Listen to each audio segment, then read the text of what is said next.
Você acabou de comprar aquelas peças no Kabum para montar o seu PC do zero, mas você sabe o que fazer após a montagem para extrair o máximo de desempenho dele? Hoje eu vou te dar algumas dicas que vão te ajudar bastante a deixar o seu computador voando. Mas antes, deixa aquele like aí pra gente, se inscreve no canal e ativa o sininho para não perder nenhum conteúdo que pintar daqui pra frente. A primeira coisa que você tem que fazer é instalar o sistema operacional, né? Seja o Windows ou Linux, é importante você ter o sistema para que tudo funcione. Se for Windows, vai ser necessário também instalar os drivers. E a maneira mais assertiva de se fazer isso é baixando diretamente do fabricante dos componentes do seu computador. Se sua placa-mãe for ASUS, baixa no site da ASUS. Se for Gigabyte, baixa no site da Gigabyte. NVIDIA, AMD, a mesma coisa. Dessa forma, você vai baixar um driver que é mais compatível com o seu componente e que já foi testado, né, e tem um certificado ali de funcionalidade. Existem algumas ferramentas para fazer o download, né, de forma automática, né, alguns gerenciadores aí de drivers que fazem isso automaticamente, mas muitas vezes eles podem baixar versões que ainda não foram testadas 100% e pode ocorrer alguns problemas. Por isso, eu prefiro baixar direto do site do fabricante para ser mais garantido. Com o sistema operacional instalado e os drivers tudo certinho, chegou a hora da gente dar uma olhada no BIOS. Tenho certeza que você não tem muito hábito de mexer nas configurações que tem lá, mas é lá que a gente tem as principais configurações para melhorar a performance do nosso PC. Aqui no setup do BIOS, a primeira coisa que você precisa ver se está ativado ou não é o XMP, que no caso da Intel é o Extreme Memory Profile e no caso da AMD você vai encontrar essa nomenclatura como DOCP. Algumas placas ainda mostram XMP por parte da AMD na série Ryzen, tá?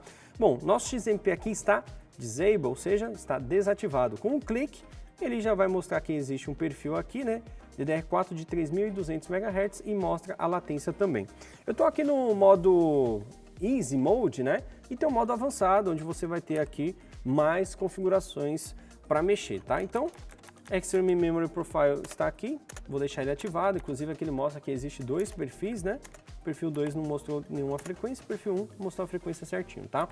Bom, no caso da Intel, você pode ativar essa função aqui, ó, Enhancement Multicore Performance, para que ela está sempre ali, né, colocando o clock o mais alto possível e, claro, ele vai se basear pela temperatura e pela energia também que o processador aí está recebendo, tá?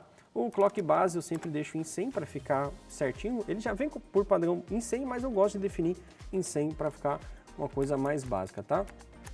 Em AVX Offset, geralmente eu deixo em 0, né, para que ele não diminua o clock quando ele estiver rodando instruções AVX. Mas é interessante você verificar aqui essa configuração, né? Ou você não altera ou deixa um 0 ou outro valor, 1, 2 ou 3, porque isso pode elevar um pouquinho a temperatura. Aqui a gente está focando em performance, tá? Mas eu vou estar sempre dando esses toques aí para vocês não se preocuparem quando estiver ativando alguma coisa e de repente ver que o processador está um pouquinho mais quente, beleza? E para quem não sabe, o AVX são instruções para cálculo de processamento. Então ela acelera ainda mais o cálculo de alguma tarefa que você vá fazer no computador, né? A partir de um período, né, aí do tempo, a Intel começou a utilizar essa instrução aí para acelerar esses cálculos, tá? Então, você pode controlar ali, deixar ele com um clock mais alto, um clock mais baixo e por aí vai. E tem outras placas que, inclusive, vai ter uma outra opção de AVX, que é o AVX 512, né? Que tem mais bits ali para fazer aí o processo de cálculo, beleza? Então, fica essa dica aí para vocês. Bom, aqui vai ter mais algumas configurações avançadas, como o VCore, Core Clock, que no caso o Core Clock, né, o nosso a gente só deixou o base em 100. E aqui o Ring Ratio, que seria o do cache, o padrão é 43, se eu quiser mexer um pouquinho, mas aí a gente já vai estar entrando na questão de overclock, tá? Isso daí vai depender do processador, placa-mãe, memória, fonte que você está utilizando e pode variar de uma pessoa para outra. Pode ser o mesmo kit e um pode ter uma capacidade maior ou não de fazer overclock, beleza? Vamos focar aqui nessas configurações principais. Bom, aqui na aba Boot, eu normalmente desabilito o CSM, para que quando a gente vá fazer a instalação do sistema operacional, ele já instale no modo UEFI, beleza? Então aqui o Windows 10 ou Windows 8 Featuring, essa placa aqui já é um pouquinho antiga, então ela tem ainda o Windows 8 aqui como opção, tá? E gosto de ativar também o Fast Boot, para que ele não inicialize todos os dispositivos quando você ligar o PC, vá direto para o boot ali para que ele seja um pouco mais rápido, beleza?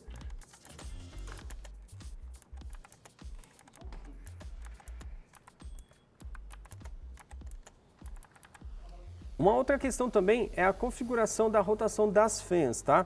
Aqui nessa placa-mãe, apertando o F6, ele vai abrir esse menu onde a gente pode configurar o perfil, né, que controla aí. No caso, existe um Silent, Manual, Normal e Full Speed, tá? Vou deixar em Full Speed e vou aplicar em todas as opções. Inclusive, já consigo escutar um barulho mais alto aqui do meu PC. Caso eu veja que está muito alto, né, dá para a gente alterar a configuração e otimizar um pouco mais ela para que ela não fique tão alta assim. Então aqui eu vou deixar no modo manual e nessa curva eu vou definir aqui a porcentagem com base na temperatura. Então quando ele estiver em 20 graus, ele vai estar aqui em torno de 54% de rotação e quando ele chegar em 90 graus, vai estar em 100% de rotação. Então vou deixar o 70 graus, 69 e 71%.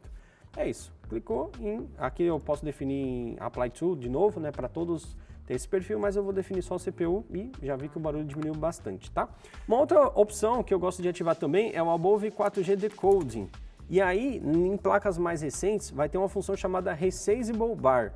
É importante você ativar ela, porque justamente o sistema operacional, né, o Windows 11, o Windows 10, ele utiliza um recurso que permite com que o processador tenha acesso direto à memória de vídeo da placa de vídeo. Dessa forma, acelerando um pouquinho mais aí a transferência de dados, né, compactação, enfim, e aí ele vai fazer com que o desempenho do jogo aumente consideravelmente, beleza? Então é uma configuração bem interessante. Nessa placa não tem essa função, mas se na sua tiver, pode ativar o Resizable Bar, que vai rodar tranquilo. E aqui no caso, a gente ativa o Above 4G Decoding, porque se ele tiver desativado, a Resizable Bar normalmente não aparece nas placas que são compatíveis. E é importante que sua placa de vídeo também seja compatível para que tudo funcione. Bom, outra função também, principalmente para você que vai usar emuladores aí no seu sistema operacional, né, tipo o BlueStacks da vida e por aí vai, é o VTD, tá? Ele precisa estar ativado. No meu caso aqui já está ativado, inclusive tem uma setinha ali, né, como favorito. Essa placa-mãe aqui, ela define algumas configurações que você costuma mexer como favorito para ficar mais fácil de você achar, tá? Uma outra opção também é o Intel Turbo Boost Technology. Ele está em automático. Se a gente deixar ele em Enable, por exemplo, ele vai manter o seu processador operando com configurações base, né? Frequência base do processador. No caso, não é interessante. A gente quer que ele passe do clock base, né? Trabalhe com o clock mais alto possível. Então, eu vou deixar ele aqui em automático. Outra função também chamada AST é uma função que ela reduz aí o clock do processador e a tensão também. Se você quer ter o máximo de performance possível, é interessante que você deixe essa função desativada para que dentro do Windows o processador, né, trabalhe com clock máximo o tempo todo. Bom, temos aqui uma configuração, agora é a questão de conexão, né? Como por exemplo o SATA. A gente pode mudar a controladora de AHCI, que é o padrão, para o Intel RST Premium, para que você possa utilizar as unidades Intel Optane, né, que é um cache ali que acelera ainda mais aí quando você utiliza arquivos comuns, assim, né, ele já deixa meio que prontinho e o acesso é muito mais rápido, tá? Ou para fazer aquele RAID 0, Nino 2 discos, né, para trabalhar em conjunto, a gente já fez um vídeo sobre isso, inclusive vai ficar aí nos cards aí para você dar uma conferida, ou RAID 1 que faz o backup, tá? E no HCI, caso você não ative aí o RAID, ele tem uma função bem bacana, que é o Hot Plug. Ativando essa função, ele vai possibilitar você desligar o HD ou SSD enquanto o PC está funcionando, né, no Windows lá. Normalmente, quando essa função está desativada e você faz isso, pode ocasionar uma tela azul ou algum grande problema no sistema. Com essa função ativada, naquele ícone de um pendrivezinho, né, você pode até desmontar, né, a unidade e aí você remove o cabo, coloca outra unidade e ele vai funcionar sem a necessidade de você desligar aí o seu PC, tá? Atualmente, como eu tenho utilizado mais SSD M.2 NVMe, o que eu faço? Eu simplesmente desativo a controladora SATA. Pronto, meu sistema não vai enxergar que existe a controladora SATA, menos uma coisa para ele poder se preocupar ali quando o Windows estiver funcionando, tá? Mas se você utiliza a conexão SATA, o M.2 SATA, que é M.2, que utiliza o protocolo SATA, também é importante deixar ativado, senão não vai funcionar, tá? Aqui tem a configuração de NVMe, mostra os M.2 que você tem aí no seu sistema operacional. No nosso caso, nós temos apenas um único M.2. E olha só que interessante. Para você que utiliza uma placa de vídeo off-board, normalmente alguns processadores têm um vídeo integrado. Se você quiser desativar ou especificar para sua placa-mãe, né, qual o slot principal, você pode definir aqui. Se eu escolher IGFX, Mesmo que o monitor esteja na placa de vídeo externa, ele não vai dar vídeo, porque ele vai priorizar a placa interna. Se tiver PCI Express um slot, que seria o slot principal, que é o de cima, ele vai priorizar o que estiver conectado nesse slot. Se caso não tiver nada, aí sim ele dá vídeo pela placa onboard aí do processador, tá? Inclusive aqui a gente consegue desativar o vídeo integrado, né? E dá para definir também a quantidade de memória de vídeo que ele possibilita ali, que é até 2 GB, né? Que é 2048 MB. Isso foi só um pouquinho, tem muita coisa no setup do BIOS. Como eu falei para vocês, cada configuração, cada setup pode mudar as opções. Aqui a gente está utilizando a placa-mãe Aorus, na Asus, tem as mesmas configurações, porém pode mudar o nome, mas o conceito sempre vai ser o mesmo. Espero que essas pequenas dicas aqui que eu passei para vocês possam ajudar aí a melhorar ainda mais a performance do seu PC, beleza? Então, galera, lembrando sempre para vocês o aplicativo do Kabum, onde você só tem vantagens exclusivas. Utilizando o cupom AppNinja você garante 10% de desconto em produtos selecionados. Tem uma listagem bem completa para você utilizar esse cupom e é um baita desconto, hein? Então, além de monitorar o seu pedido em tempo real, você também fica por dentro de outras ofertas que pintam por lá. Então, não perca tempo, baixe já o aplicativo do Kabum. Galera, o vídeo foi esse, espero que vocês tenham gostado. Um grande abraço a todos e valeu!